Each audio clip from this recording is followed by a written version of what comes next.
Welcome to this 13th episode of Heydorn and Watson, and today we're going to be talking about social credit and Christianity, or more particularly about the relations that exist between social credit as a philosophical, political, economic, and financial doctrine with Christianity in terms of religion and practice. And first off, I think one of the matters that I want to make clear is that one doesn't have to be a Christian believer, in order to be a social creditor. So being a Christian is not a necessary condition for being a social creditor. And why is that? That relation exists because social credit, in terms of its principles, its mechanisms, etc., its worldview, all of it, all the essentials of it anyway, can be discerned purely on the basis of natural reason and natural experience. So it doesn't require supernatural faith or faith on the basis of a kind of divine revelation in order for people to know the principles, to see that the principles upon which it is based are correct, and to understand what those principles imply. Now, there are, of course, many positive relations between social credit and Christianity, but as I say, the idea that you have to be a Christian, that Christianity is a necessary condition for social credit, well, that's not the case. And certainly historically, there have been non-Christians who have been social creditors, like Eric Desmarais, the fellow we were talking about last week. I believe he was an agnostic, but he was still a social creditor. So there's no necessary connection there. Most people who've been social creditors have been Christian. Douglas himself was a Christian, a believing and practicing Christian. So, and there are reasons for that, which we'll get into. But I just thought I'd clear the air. You know, anyone can be a Christian, an atheist, an agnostic, a Muslim, a Hindu, a Buddhist. You know, go down the list. A deist. Anybody can be. Sorry, did I say anything? Did I say anyone can be a Christian? Anyone can be a social creditor. Yes. Gosh, it's too early in the morning. Yes. Anyone can be a social creditor. A Muslim can be a social creditor. A Hindu can be a social creditor. A Buddhist can be a social creditor. An atheist can be a social creditor. An agnostic can be a social creditor, and so forth. Well, I suppose anyone can be a Christian too. Well, anyone can convert to Christianity, yes. Yeah. Yes. Okay. So beyond that, what other sorts of relationships can we sort of elucidate? Or did you have anything you wanted to mention on that particular aspect of the question? Well, I mean, apart from the fact that, as you were saying, social credit, Douglas social credit, economic and monetary reform can be embraced by pretty much anyone, of any religion or belief system or philosophical what do we call it? Philosophical underpinnings. But as you also said, C.H. Douglas was also a Christian himself, and probably a majority of Douglas social creditors have been Christian believers. And so Douglas himself and some other Douglas social credit writers say that they do often draw parallels and connections in philosophical thought and ideas between social credit and Christianity, between the doctrines and Mm-hmm. beliefs and ideals of Christianity and social credit, how the both bear a lot of links Mm-hmm. and like-minded parallels between each other. Yes, yes, that's right. And should mention too, before we move on to discuss what those links are, what those parallels are, that Douglas was an engineer, and he sort of developed social credit not from a religious standpoint. He didn't sort of look at the world through a Christian lens and say, I'm going to create a Christian economic financial system. But rather, he just examined what was going on and looked at it, at least initially, primarily from an engineering point of view, and said, well, if the purpose of the economy is to deliver the goods and services that we need to survive and flourish, and to do that with the least amount of labor and resource consumption, then we have a huge problem in the present economic system, because finance is acting as an obstacle to the realization, to the fulfillment of that economic goal. It was only afterwards that after he had sort of developed the mechanics of social credit and the philosophical basis for social credit, that he and others started to realize that there were all these parallels between his approach to economics and social life generally, and, let's say, Catholic social teaching or Christian principles of social life. Mm-hmm. Yeah, that's right. Especially that where you mentioned Catholic social teaching or social doctrine, there is a lot of strong, because the Catholic Church over the centuries, out of all the major religions or churches in the world, has developed quite a vast body of social doctrine in the form of papal documents and doctrinal moral manuals and teachings and so forth, philosophical groundings. And when you read when you study the social doctrine of the Catholic Church, you can find that a lot of the doctrinal and social and philosophical ideas of that bear a lot of similarities to that of Douglas social credit. Mm-hmm. Things such as the three principles of Catholic social doctrine. There's subsidiarity, Mm-hmm. solidarity. Mm-hmm. What's the third one? Well, there are four. So there's there are four. Okay. Subsidiarity, solidarity, and then there's the importance of the common good, and finally the importance of the individual. Yes.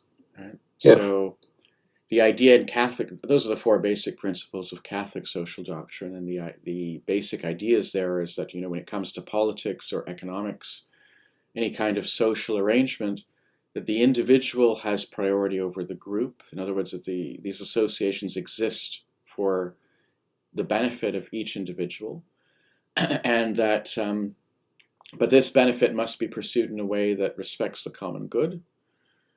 And respecting the common good involves subsidiarity, which basically means that power should be devolved to the lowest levels feasible, so that what, for example, an individual can do for himself, he should be allowed to do. What the family can do for itself, it should be allowed to do.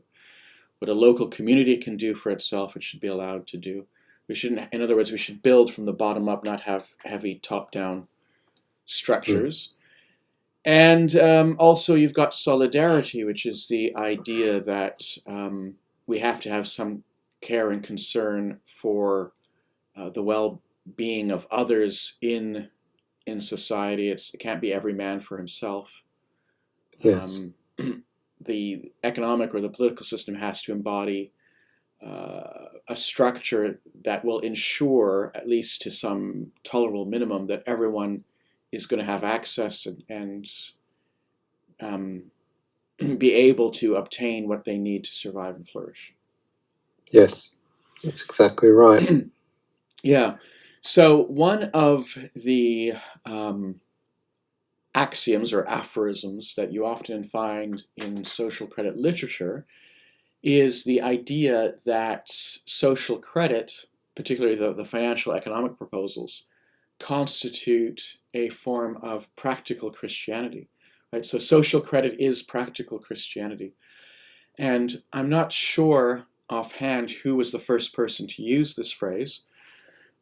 I know that Jeffrey Dobbs used it, who was a first generation social creditor and one of Douglas's key disciples.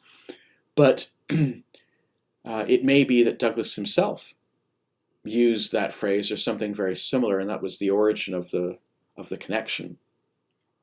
And what does that mean? Well, there's an article here from the New Age, which after a certain period of time, the New Age, founded by Orage, had become exclusively a social credit journal, promoting social credit and publishing social credit articles. And there was an article that was published in June the 10th, 1937, and this is page 31. The author is BCB, whoever that is. Probably he didn't want to put his full name in print. There was quite a bit of that where people were, I guess, afraid of reprisals or losing their jobs or whatever. Well, it's sort of like people using pseudonyms today on Facebook. Yes, that's right. To maintain their anonymity, to protect their jobs or reputations, or their own identities or whichever. So he says here, although social credit belongs strictly to the economic plane, it is nevertheless necessary to Christianity, for it supplies the means whereby Christianity may be made manifest on that plane. Right? It is all very well to say that only if we were Christians all would be well. The reply to that lies in asking how Christian ideals, which claim to be based on truth, can be realized within the framework of a system that is based upon a lie. Okay, so right there you have the ideas. It's a critical idea, especially for anyone who considers himself Christian, believes and practices Christianity. This is a challenge that we are sending to you. And I'll speak mainly out of a Catholic perspective because that's what I know best. We have this doctrine in Catholicism, which has sort of been poo-pooed since Vatican II, but is nevertheless an authentic teaching of the Church, that Christ is to be king, not only of the individual or of individual hearts, but he is also to be king of the social order, right? The social kingship of Christ.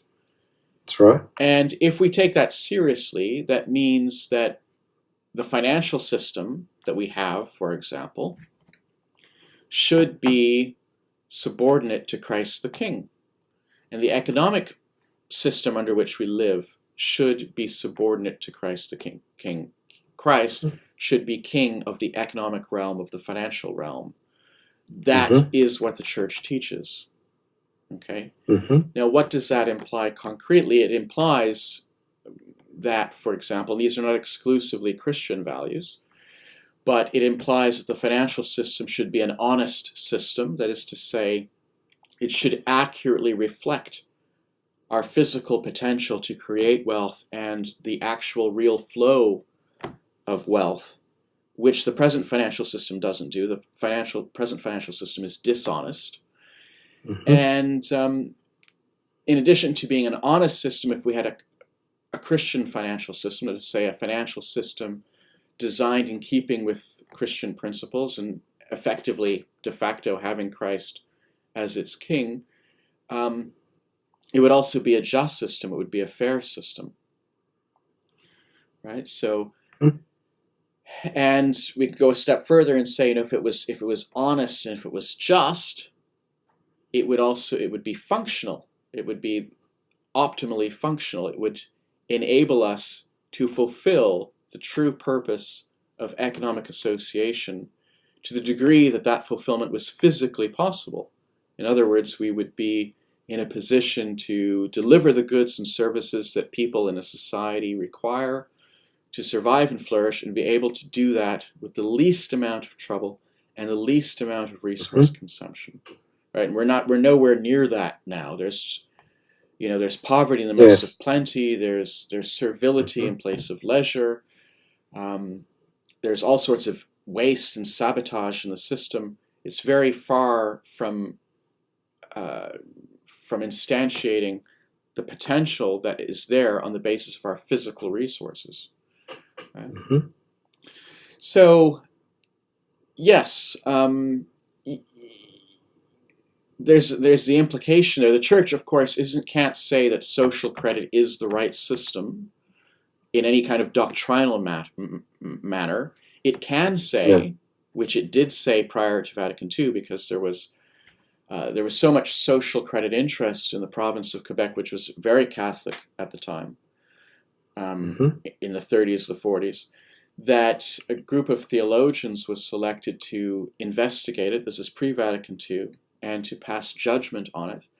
And that group of theologians came back and said that there's nothing in social credit that is objectionable from a Catholic standpoint. There's nothing in it that is tainted with socialism or communism or any doctrine that the church opposes, and that Catholics are therefore free to support it. Right? So that's right. It's true that the church, because it's not a doctrinal matter, right? Social credit wasn't, the A plus B theorem or the national dividend. These things were not, or the just price.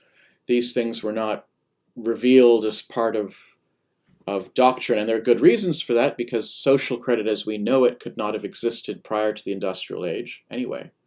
That's right. There would have been no gap to require filling. So it's basically an application of Christian principles to the financial and industrial circumstances that we find ourselves confronted with now at the present time. So yes, the church can never be part of doctrine. However, that doesn't put people off the hook, because as Catholics, especially as laity, we are entrusted with the task of finding concrete ways to make the church's principles manifest, to incarnate Christian principles in the real world. Right? These are not just, the church doesn't say, well, these principles just sort of float around and they're never going to be incarnated. No, we have to find ways of incarnating them, and that is a duty. Yes. Right? And we are of the opinion that social credit does that better than other models out there, and that therefore it is worthy of Catholic support. Yes, that's right. Yep. Well, that's right, and because of that, it's now around about the time that Quebec bishops approved Douglas social credit. Because of that great Christian interest that grew in Douglas social credit, there have been a number of prominent Christian people, ministers, and organizations that have formed over the last century. I think there was I can't remember his name, was that Protestant preacher in Alberta, I think. Well, William Eberhard, who went on to become that's it. Premier of Alberta. That's right. And he led a social credit party, right? That's right. Yeah. So he pretty much led a social credit movement to Parliament in the province of Alberta, in Canada. And also we mentioned Quebec again. There was among the Catholics, there was formed the Pilgrims of St. Michael. That's right. which is a Catholic apostolate dedicated to advocating for Douglas social credit Mm-hmm. as a means to implement Catholic social doctrine in society. Mm-hmm. Mm-hmm. What other various Christian people or movements Well, you do have you? the Australian League of Rights, of course, in your country, which does identify itself as a Christian-based True. movement.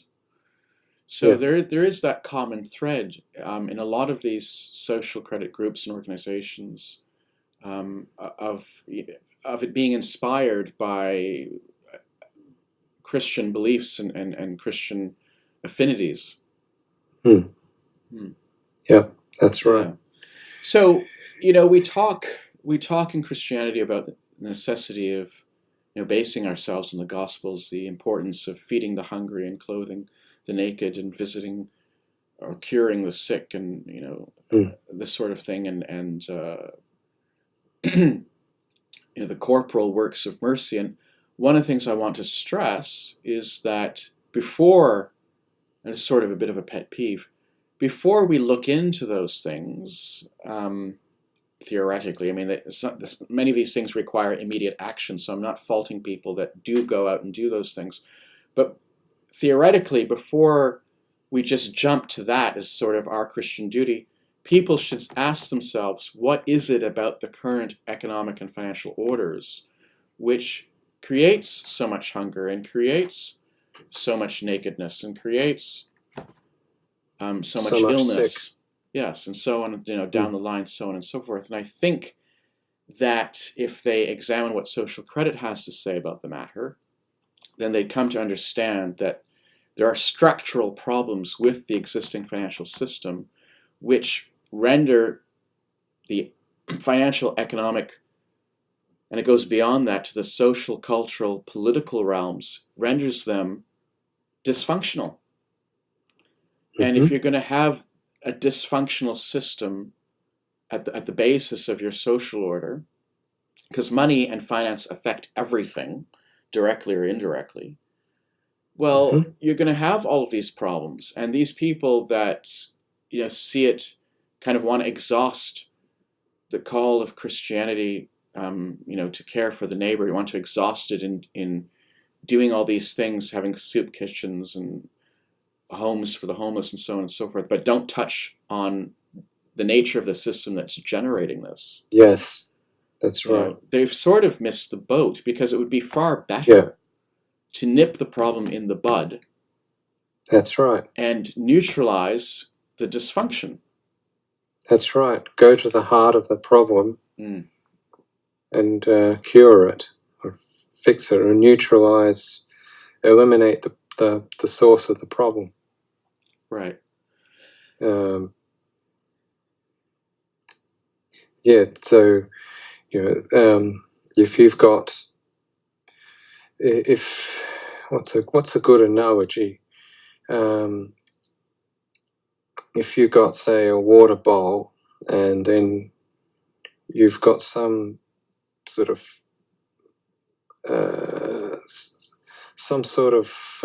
apparatus that's pouring contaminant into the water bowl, and it's making everyone who drink it sick. And then you could either treat those people or animals that are becoming sick from drinking the contaminated water, Mm-hmm. spend all that time trying to cure them of their sickness, when they're just going to keep going back and drinking it and getting sick again. Or you could go and take the apparatus, remove it, Mm-hmm. stop it from contaminating the water in the first place. Mm-hmm. Mm-hmm. Yeah. Yes, and I hate to have to say this, but I think it is something that needs to be said. I suspect that a certain number of people who make a point of, feeding the hungry and clothing the naked and,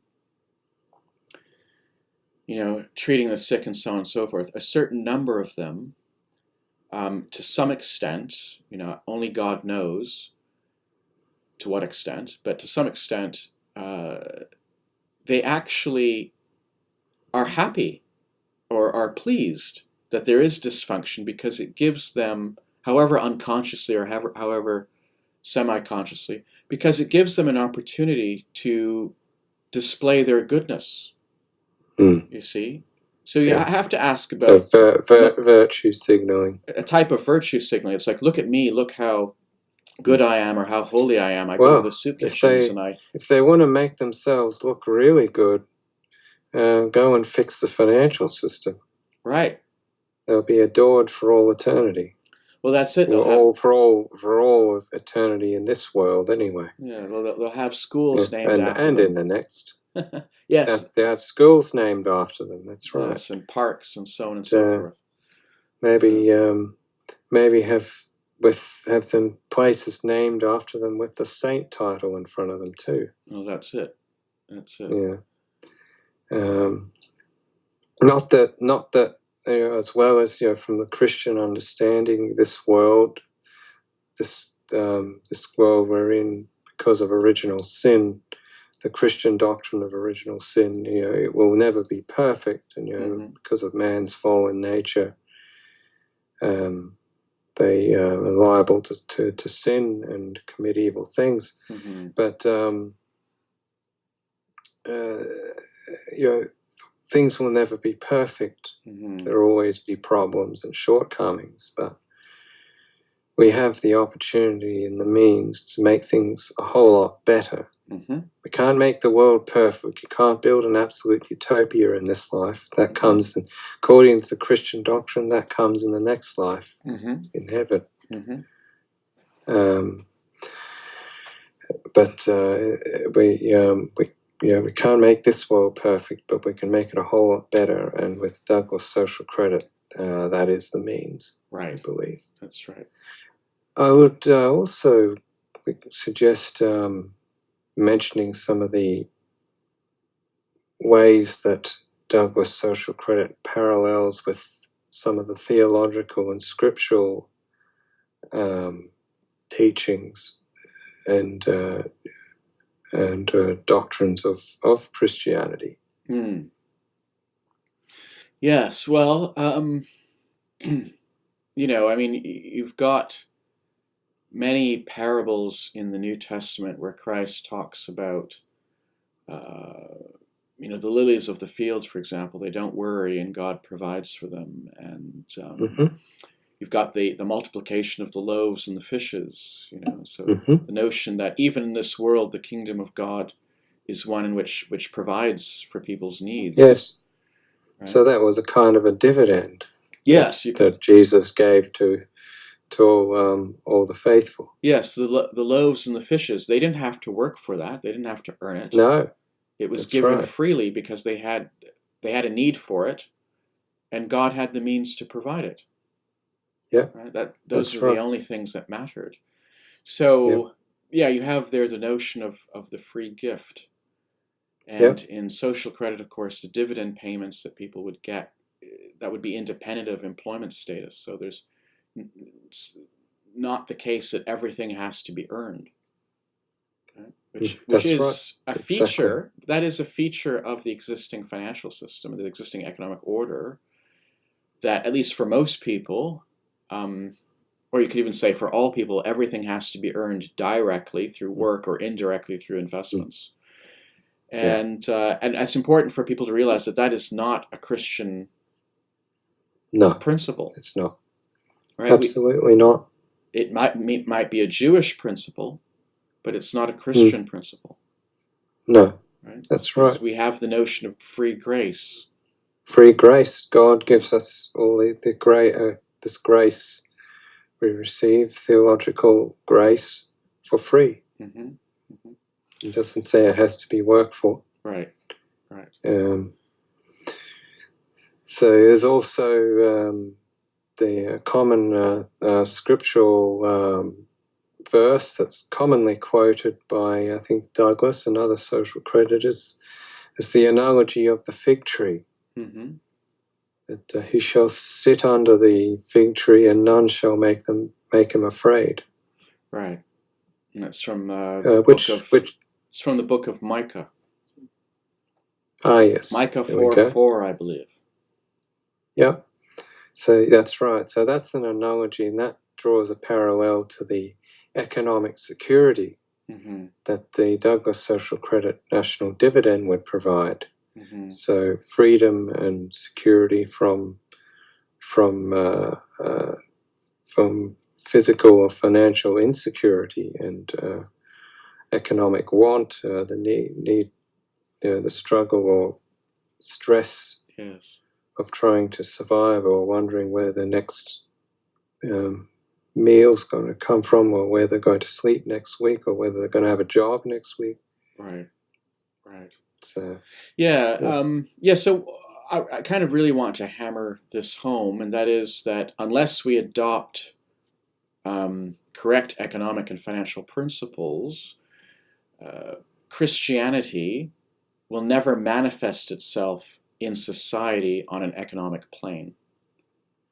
Right? That's right. And all these people that tend to, want to have a strict separation between religious practice, and society, the secular world, they have to realize that, if they're interested in evangelization, or they're interested in converting people, bringing them to God, so on and so forth, it becomes that much more difficult to do that in a society that's living under not merely unchristian, but anti-Christian economic, financial, social, and political principles.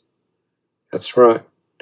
And they require leisure time and a certain degree of security to be able to take time and think about religious and theological and moral questions when, say, you do try to evangelize them. They have to be in a position where they can hear it. That's right. Receive it, think about and it, develop it, and receive it and develop it. That's and it. They need to have time and security so they can pray. Exactly. That's right. Yep. So and also practice and uphold the moral teachings. Very good point. On the things like the sexual morality and social morality and virtues and so forth. A lot of financial insecurity and this dog eat dog law of the jungle society, at least in its extreme forms that we currently live in, pretty much encourages the law of the jungle, and it discourages virtue. Yes. By turning humans into savage animals, killing each other to survive into the next week. Yes. So, and as far as evangelization is concerned, I mean, one of the greatest things that the church could do, I'm talking about the institutional church, if they really want to bring people in, and they really want to share the gospel and sanctify souls and save souls, one of the best things they could do would be to get behind a Douglas social credit, however informally, however indirectly, because if it can be seen that by the masses, so to speak, that it was the church that gave them the blessing of social credit, and then they could see in very concrete terms what Christianity does when it's applied. That's right. Right? Exactly. We'll stop being just some sort of purely transcendent doctrine that seems to have no impact or no connection with the real world that they inhabit. Instead, the word would be made flesh, which is really what Christianity is supposed to be about. That these principles are supposed to be felt, seen, and heard in the real world. They're supposed to transform the world. Right? That's right. And there was one point I wanted to make a few minutes ago when you were talking about, utopias, and that's perfectly correct. We're not talking about a perfect world. a utopia that's achieved through human means. And there are some people who, I think in some cases, they could be free marketeers, as I call them, or capitalists Mm-hmm. who are doing very well out of the system, who are Christian, who say Mm-hmm. that they're Christian, who will Yeah. object to social credit and say, oh, you're trying to immanentize the eschaton, you're trying to create heaven on earth. And no, we're not. We're not looking No. for heaven on earth. What we're aiming for is a healthy financial system, a healthy That's economic right. order. And we're doing that because that's what Christian principles demand that we do. That's what Christianity Exactly. demands. Mm-hmm. And if we had a fully functional financial economic order, people would be much better off, and they'd be in a position to be healthier themselves in various ways, including spiritually healthy. Yeah. With all that implies, being in a state of grace and growing in sanctifying grace and corresponding with God's actual graces and so forth. Yeah. That's right. Yeah. So, no, I don't, we're not looking for a mathematically perfect world. It's 100% perfect. We're looking for a healthy world. And as Christians, that's supposed to be what we're aiming for: health, well-being. Yes. Now, of course, we're not looking for, let's say, physical health ahead of spiritual health. Everything's got to be in the correct order, where spiritual health or holiness comes first. But, Yep. grace builds on nature. And That's if right. nature is distorted, dysfunctional, dysregulated, wounded, that limits what grace can do. So even from the point of view of holiness and sanctity and salvation, it makes perfect sense that we would try to do what's within our capacity as human beings to make these, nature as healthy and as functional as it can be, so that grace has the best chance and grace has more to work with. Mm-hmm. That's right. Yep, exactly right. Perfectly put, Oliver. I'll also note that another point where Douglas social credit draws a parallel with Christianity is in the area that we mentioned before, solidarity. Mm-hmm. So the idea that no man or person is an island, Mm-hmm. and that there's no, as I also mentioned before, there's no law of the jungle mentality, and that each person, and this is how the dividend draws parallel to Christianity, that every person in a given society, as per the principle of solidarity, Mm-hmm. should receive a basic level of financial security and a basic level of access to all the necessary goods and Mm-hmm. services Mm-hmm. in the given society. Yeah. Yeah. I just I want to share this quote. This is from the New Age, October 21st, 1937, and this is addressed particularly to Catholics. Page 114. It says, years ago we were discussing the idea of a Catholic's bank in these columns.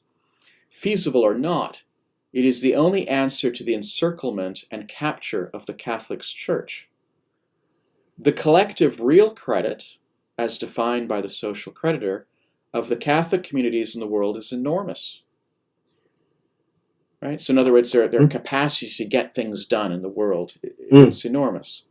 We recognize, Yes. of course, that the practical problem of mobilizing and actualizing this credit in financial form would be enormous too. But all things are possible with God. The great obstacle lies not in any incompetence on the part of sons and daughters of the Church to carry out this project, but in their inability to understand the process and to appreciate the danger of the envelopment that needs to be resisted. It is intolerably painful to see the vast potential energy residing in the authority of the Pope left unconverted into kinetic energy. Still, there it is. And we can only hope that the quickening up of events, since we outlined our visionary idea, will force the Church to realize her danger and seek the true way of escape. So, I mean, this problem of finance, it affects so many problems, affects so many aspects of society that, name the issue, it doesn't matter what the issue is. Directly or indirectly, it will have a financial component, and it is the way it is, at least in part, because of the dysfunctional, dishonest, unjust financial and economic system under which we live, right? So, you think of abortion, for example. Well, 93% of abortions are done for reasons of convenience or socioeconomic reasons. Women are afraid that they will lose a job, or they won't be able to pursue a career, or they will have to interrupt their education or not be able to begin an education, so on and so forth. And so all of these things, it's money. It's money motivated. That's right. Because of financial pressure. That's right. And financial expectations. So if you want to fight abortion, neutralize the financial system, which is an incentive to so many abortions. Exactly. That would make perfect Christian sense. Yeah. Right? Exactly. Unfortunately, this isn't on the radar of too many pro-lifers. No, surprisingly it's not. You'd think logically it would be, but however, if they're really serious about fighting against abortion, you'd think they would go with the most effective means of putting an end to it. That's right. And going to the heart of the problem. Going to the heart of the problem. And again, this is something that you will encounter in every single economic, social problem that Christians claim to be concerned with. Right? And as long as they sort of are just mopping up problems, we have, and it goes beyond that. I mean, there are other issues which we don't necessarily need to get into, but there are other social, cultural issues which, again, are the way they are, at least in part because of the financial regime under which we live. And we have a mutual friend, Michael, who talks about all these Christian individuals and groups and others who busy themselves obsessing about this or that particular social, cultural issue, which has become sort of the revolutionary issue of the day. And he says they're just running around catching incoming missiles, but they're never concerned about the missile catcher. Exactly. Who or what is sending all these incoming missiles, and how do we neutralize the missile catcher? And the fact is that finance, the financial system, in a variety of ways, is in the hands of the other side. And until we get our hands on it and make it serve Christian principles, we're going to keep losing every single social and cultural battle. Exactly. That's right. So unless we instead of running around catching all these incoming missiles, we need to go find out who's launching these missiles and take them out. Find the missile silos or the missile launchers and neutralize them. Yes. The best way of taking them out is reforming the financial system along social credit lines. Exactly. Because then you would have a financial system that actually serves the common good optimally, rather than serving a group of plutocratic oligarchs optimally, which is the system we have now. So, it's critical that the church does have things to say about this. It's got a lot to say about it when you look at the encyclicals and the actual doctrine of the church. But for whatever reason, if you go to your local parish, you probably won't hear too much about what the church has to say about monetary reform or economic ideals and things like this. And it's not because the church doesn't have something to say. The church is a very elaborate social doctrine, but the church itself in this regard has been neutralized, and has been neutralized very largely by the same financial powers and mechanisms, because of course the church, the institutional church, has bills to pay, and has to live in this world like the rest of us do. And so there's all sorts of possibilities for compromise there, and for not rocking the boat and not offending this constituency, or not do, and so, the church itself becomes captured and neutralized and infiltrated. Yep. So it's been reduced to a state of Babylonian captivity again. Yes. By the financial system. By the financial system. Yes. Mm. And so, we, even those people that are concerned about revolution in the church, and liberalism and modernism and things like this, well, if you don't talk about finance, you don't talk about the role that finance plays in all this, you're not going to win. Yep, exactly, because it was high finance that, whether directly or indirectly, pushed for all this modernist or liberal corruption or altering of the Christian faith in the Catholic Church and so forth. Right. I've just been reading a book by one particular traditional Catholic. It's called "Resurgent in the Midst of Crisis" by Dr. Peter Kwasniewski, and it's an absolutely brilliant book. And he talks about the way the modernists tried to change the church and change the church's worship system, the mass and the liturgy and so forth, to modernize it. And they threw out the ancient traditions, and along with throwing out all the ancient liturgical practices and traditions, that made the church great and helped spread it across the globe, evangelizing millions of people across all the continents. Along with throwing all that out, they then it's another point that Dr. Kwasniewski makes in this book, that coincidingly with changing this church's worship, they also threw out the social doctrine, or at least the social doctrine that Christ is King, not only of our hearts in a spiritual sense, but as King is over all society as a whole, over politics, over the political life, over economic life and social life. So along with the its traditional liturgy, and this was deliberate. So also they threw out the church's social doctrine, which basically demands that Christ's reign be extended towards civil and economic life. So in effect, that's the way the financial oligarchs, whether directly or indirectly, sought to neutralize the church at Vatican II, and since then. And as a result, it has suffered a catastrophic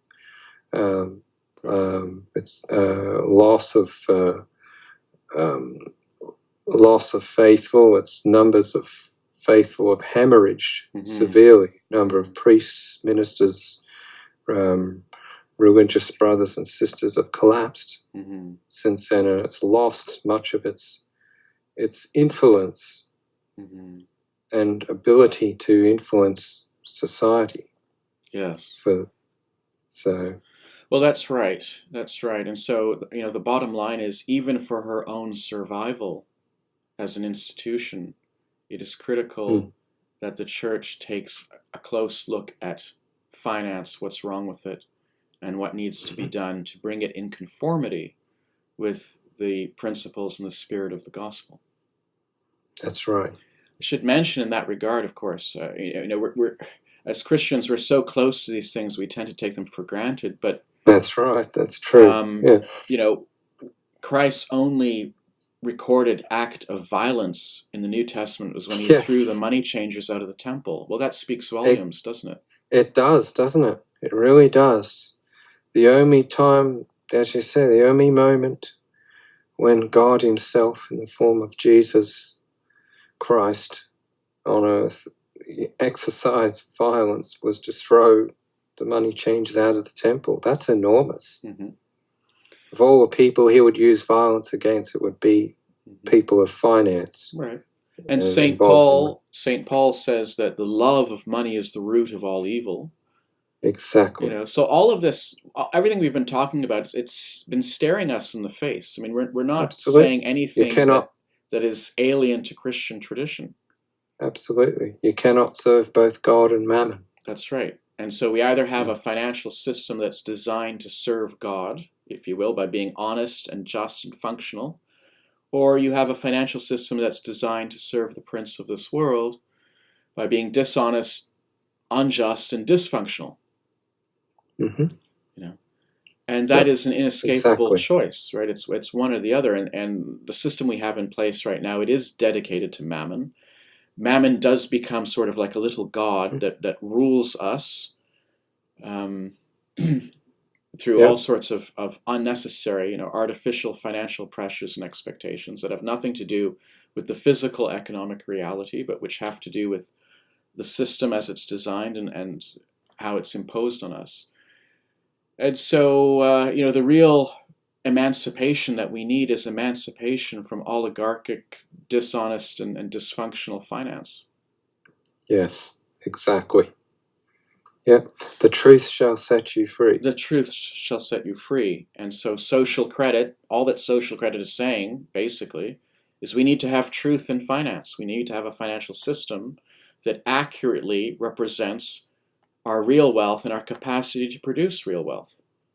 Mm-hmm. And once we have a system that reflects the truth, then it'll be far more functional and there'll be a lot less dysfunction. Yep. That's it. Perfect point. Yeah. So one other thing that we're talking about various relations between social credit and Christianity. And we talked about how Christianity and how the church needs social credit. Well, it also goes the other way. This is again from June the 10th, 1937, page 31, in this article by BCB. I don't know the title of the article because I only have, or do I know the title? No, I don't. Yes, I do. Sorry. It's called The Means and the End. Okay. Yeah. So he says here, on the other hand, Christianity is also necessary to social credit, since its spiritual content would preserve the citizens of a social credit state from declining on mere material ease and comfort. Right?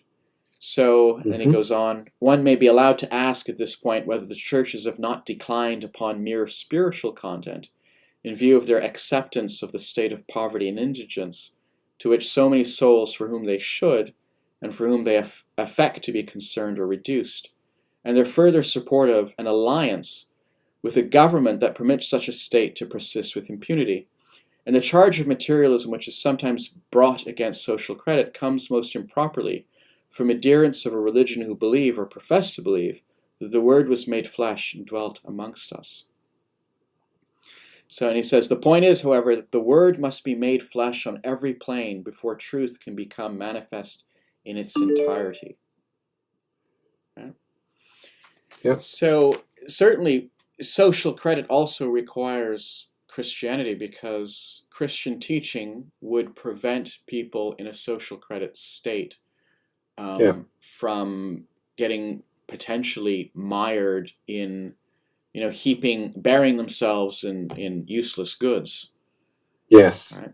That's right. It would also help them to orient their leisure time to know how to spend it meaningfully and profitably. So, absolutely, the two things need each other. There's a mutual benefit here.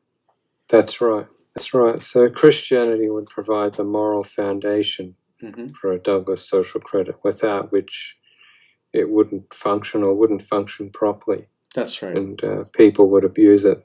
Yes, I think that's right. Yeah.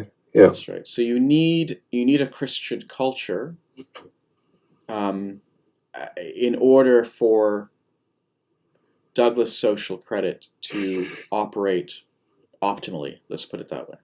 Yeah, that's right. That's it. Yeah.